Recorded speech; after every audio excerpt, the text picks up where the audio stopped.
كاميران تيم إمه فلقي كاميرا فلقي شارجين.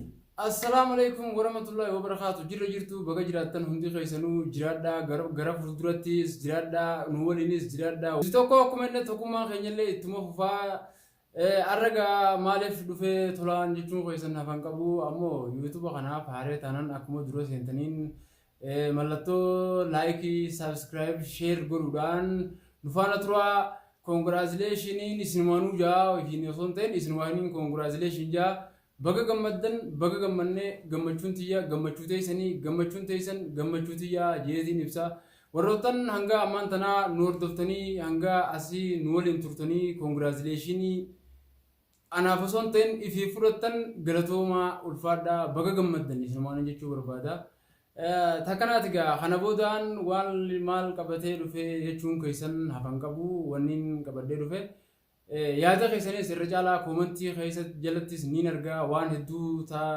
gaafii fi deebii waan nuti waan hojjetamu jiru irratti waan isin gaafattan hundas niin argaa galatoomaadhaa namuu yaada gaarii barreessitanis yaada kaan barreessitanis ulfaadhaa hundi keessanuu waluma qixaan isin jaaladhaa naaf jiraadhaan isin jechuu barbaada.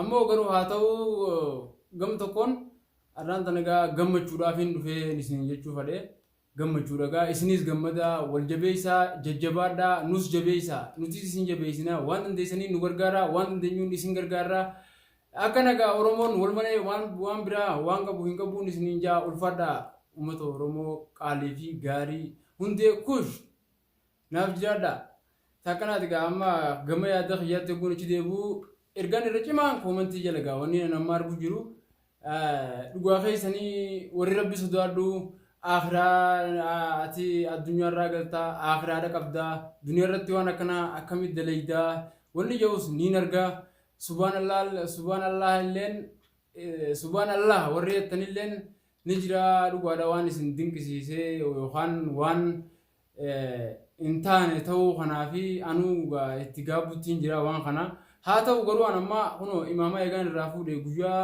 muraasa mismaaraan gaa amma asla irraa haasoo kanaaf illee dhufne gammachumaaf hin dhufe akkumaan jeetti mismaaraan gaa mataa kana caf godhanii na fixanii akkuma isin viidiyoo duraarratti agartanii garuu ammoo dirqamne naafi obboleettiin tiyyaas waa'ee wallabdii kanarratti wallabdiin kun hammaachuudhaan lubbuun nu dabarsa waan jehuuni yaada kana isumaatu filatee akkuma isin waliin agaruu turre wajjumaa yaane walumaan itti dhufne garuu isaan illeen haa ta'u malee gama karaa bakka sheekaa bakka nama yookiin kanaaf haadha geessu jiranii anilleen waan kana akkuma isin koomentii keessan jalatti boroo addunyaa irraa galtaa rabbi biraa maal akhiraa qabdaa naan jechuun jirtan dhugaadha rabbi biraa waan hin qabu wanni kun waan dilaawaadha haa ta'u ammoo haasawaan akkanatti baay'inaan ibsuu illee hin barbaanne wanni kun waan ta'e garuu miidiyaa irratti illee baasuu hin feene rakkoon kun waan haalumaan jabaatee osoo fuula kaameraatiif dhufuu hin ta'in achuma duratti gajjabeenyaan yeroo hedduu waan rakkoon uumame sanirraa waan as ka'anii karaa kaameraatiin maramtee akka isin geessuus jalqabamtee jechuudha.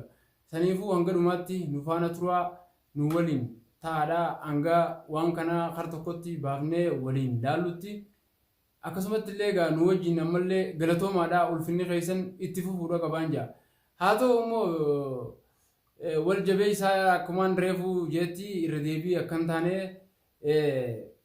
warroottan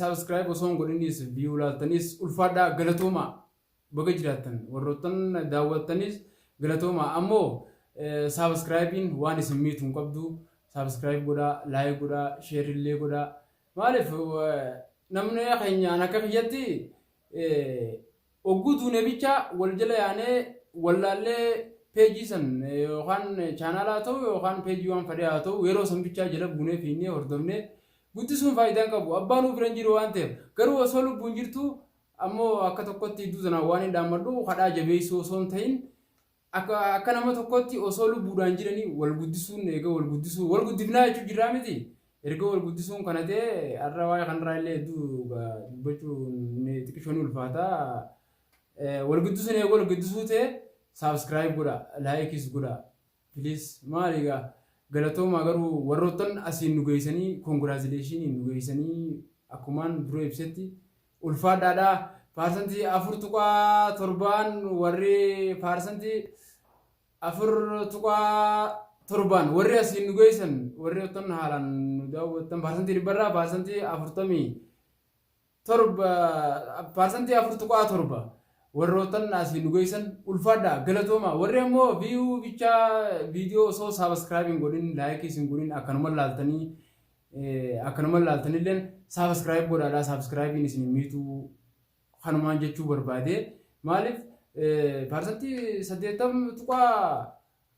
8.3 akkanumatti laakiin haa ta'u rakkoon qabu wanni takkalleenuu bareedaadha nu daawwachuu keessaniifuu hedduu galatooma garuu immoo saabskraayib tuqaadha nu guddisaa nutilleen isin guddifnaa roga dandeenyuun wal gargaaruun dirqama oromummaadhaati anilleen yaada kanarratti wanni hin qabu akka nama yuutuubatti illee jabaadhaadha yuutuubaroonni haareenni akka fayyaalleen jabaadhaa itti fufaa ni milkooytanii kaayyoon keessan galmanii gaa kanumaan dhaamsa isinii qabadhee dhufe erga lubbuun banne wal jala deemurra osuma lubbuun jirru wal faayideessine isin faayideessee wal faayideessuun bareedaadha jeetii yaada. Takkanaati gaa kanumaan asumaanuu obboleessa fayyaas kunoo asitti argamu kana baga gammaddan jechumaaf dhufe baga gammaddan jiingaa. Baga gammaddan gaa Hordoftootaa fi jaalatamtoota tolaa Oroo Shawuu. Baga gammaddan. Hordoftoota kabajamtoota tolaa Oroo Shawuu.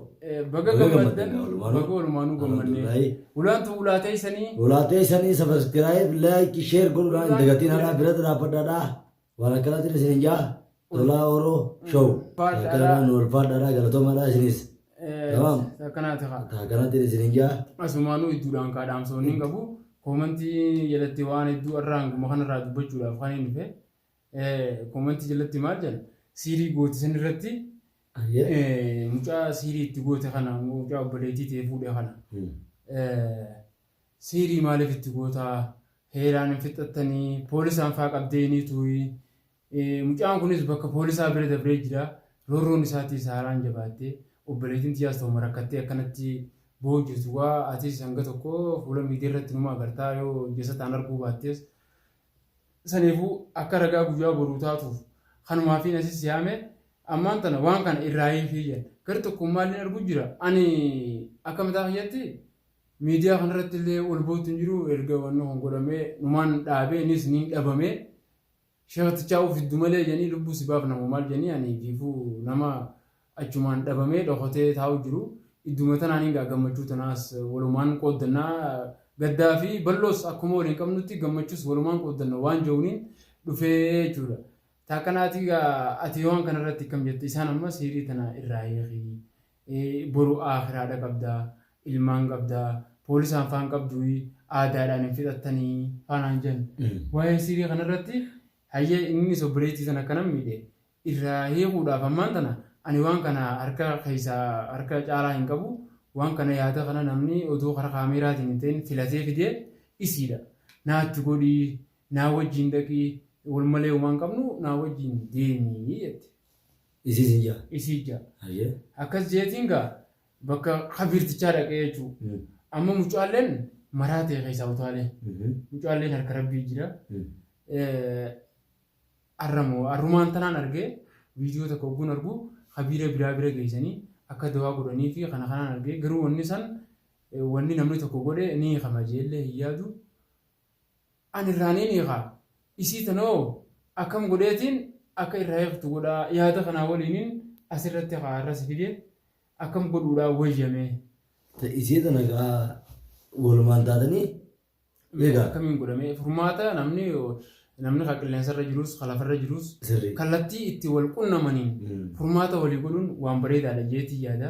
Anillee nagartee jirta mataan hangammaan tanaa keessi guutuun neemimuu jira. Sirri gargaarsa guyyaa sabaa asitti namni arraantanaan imamaaf irraa fuudhe. Arraan nama nagaa taatee jirtaa warra sitti namni guyyaa sanii. Namni nagangarchanii barreessisanatti kenna laaqanii gaaraana godhan. Anamma aarsan faan na keessa jiraafiin beekaduu dhaqee.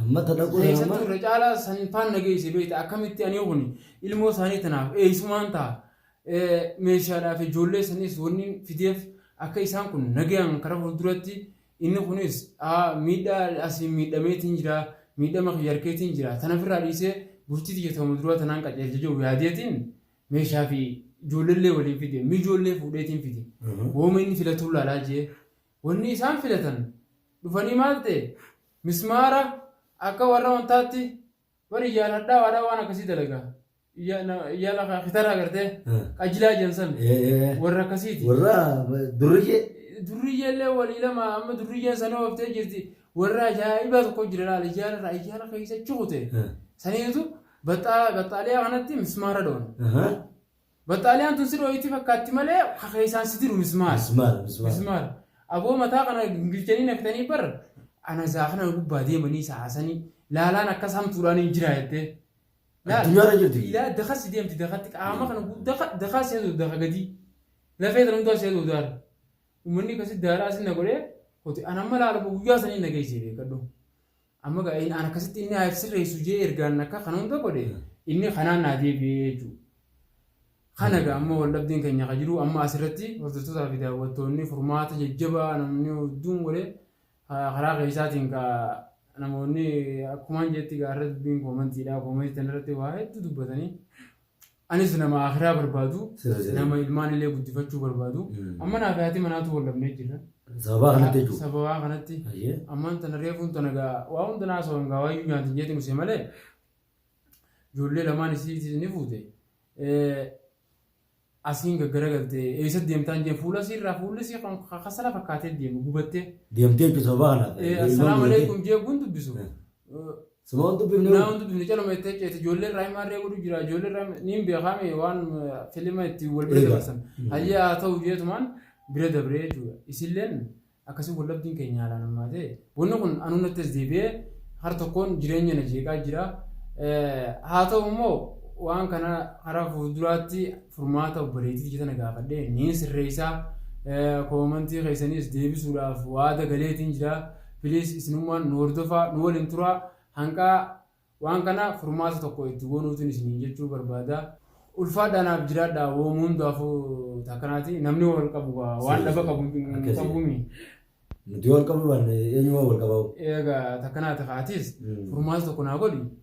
Akka nama tokkotti gaa saayiba jabaadha jee anumaas waliillee siyaamee malee. Waan saayinii beektaa kan. Yeroo hedduu karaa keessaatiin na gaafachuu turte akkuma nama koomantiidhatti wanni kun sirrii miti waan kana dhiisii wanni kun waan sirraa fakkaataatii miti. Egaa haalatti haala jirru numaa agarraami. Moloo qullaa fi dhaabinii sumaan naan jechuudha. Akkasumatti illee namni hedduulleen akkas jedhu sanumaa fi natis si fidee namni kan gaafa godha jira yaadumaa fi ergaa keenyaan wal dhageessisuudha ta'a.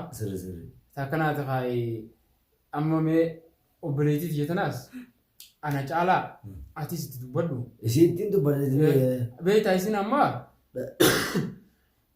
isin asirra qaba ni argee barra. Deemgatta akkasii mana dhufanii daaraana godhaniiti obboleettii jettanaaf ijoollees fuudhanii hootan. Ijoollee achi dhiifteeti baddee dhuftee jechuudha amma isin. Nacha faqanillee dheetti. Ijoollee achi dhiiftee baddee dhuftee. Nacha faqanillee jettee khalaas hayyee rabbiin furmaata tokko ni fida. Silattuu duniyaa tanarratti rakkatan malee hin bal'attu. Jeetiin jira anilleen jireenya kiyya kun xiqqishoo na jeeqamu jira. Ammaan tana furmaanii nan qabu hedduu natti ulfaachuu jira. Maaliif amma gam tokkoon amma waan kanaas erga mucaa kana akkana goone ammaas har tokkoon uummanni isaanii nu barbaadu jira. Deengatti dhufanii daaraa na godhanii mataa na wareersan. Obboleettii isaa fa'aa dhufe. Obboleettii isaa fa'aa dhufanii akka itti na cafaqan akkaan itti ibsu hin beeku. Haan dhiitichaadhaan haan tuminsaan mucaa saayiba kiyyaa kaan tokkollee ammaan tana harka kana hundu akkana duubatti hidhan amma gullaalu. Ana olii humbaanee akkana gittiin godhanii duuba kanatti yookaan bakka kabiirticha nu geessi yookaan ammoo isa bade tolaa kana fidi yoonni jeniin. Tolaa kana fiddeen agarsiisuu qabdaa. Amma gaa mucaan gaa ani ba'aan badee mire ani fiifuu takka waliin baane eegaan badee asiin jira. Bakka ittiin arguu qaba. Ogguun adda walidhaan telefoona afurumatti hin cufadhe. Amma deengatti obboleettii barbaadee bakka ani jiru waan adda dhufe. Akkasittiin isillee fuudhee as kaa'ee gaana namaa atiis asuma taa'i mana kanaas hin taa'ini. Anillee mana raabee haadha manaatii fi ijoollee qacalee tana bichaa mana keessa diignee beekadhu. Amma ijoollee tana gargara waasilaan namatti godhee ilaalaa jaan. yaa obboleessa fayyi. Rakkoo ajaa'ibaa kan isaan jiran. Rakkoo namni namaa nu banne gartee nama ifi hubeen ta'e ifiifiin if gubee obboleettuma dhalaatii wajjin dhalachuudhaan bara oguu kana gaabbaawwanii bara. Maaliif silattuu gaa nama eega kalaqamnee uumamne waan goonuu qabnu malee oguu jireenyi duniyaa kun akkanatti rahima keetiin wal keessa garagalchee akkana wal silaaqe kana hedduudha amma hedduu gadda cimaadhaan qaba. Rabbumaan furmaa tokko naa godhu atilleen du'aa naa godhi isinilleen du'aa naa godhaadhaa nu waliin turaa hanqa dhumaatti ammallee waan jira hedduu jira nu faana turaa ni agarta sooshaal miidiyaa kanarratti isaan afaan amma bakka iyyuu deemanii viidiyoo waraabanii akkana godhee jennii gadhiisan waan kana akkasii gadhiisuun duratti maaliif karaa keessaa maaliif na dhufanii waan kana furmaata itti godhinaan hin jenne wayin dadhabe obboleettii tanaas qabee geessee furmaata godhuu numaan danda'a garuu ammoo deemanii viidiyoo waraabanii akkana godhe kana bal'isu jiran dhugaadha wanni kun waan namaa eegate maanatti deebiin karaa tokkoonis manguddoo qabatanii natti hin dhufne karaa nagayaatiin fixumamuun barbaadanii dubbii oowwisanii dubbiin tun qilleensarra deemu jirti jechuudha. Anamma akka dubbiin kun dhumatullee barbaadaa jee waadaa isiniif hin galaa irraa illee ni fixaa warroottan isaa kana jireenya isaa keessatti akka deebi'u furmaata godhinaan jechuu turtanillee halaas hangama kiyyaan waan hin danda'uuniin godhaa gama dandeessaniin ergaa fi yaada keessan qaqqaalii babbareedaa san koomantii jedhan nu barreessaa anilleen waadaa isinii galeetiin jira waan isin jettan biran dabru isiniin qabaa isin wal qabnaa taakanaati bakka nan itti dabeettillee irraana qabaa hanga dubbii tana karaa isin itti baatu laallutti waliin nu faana turaan afeerraatiyyaa ulfaadhaa galatoomaa baga gammaddan baga olumaanuu gammaddan.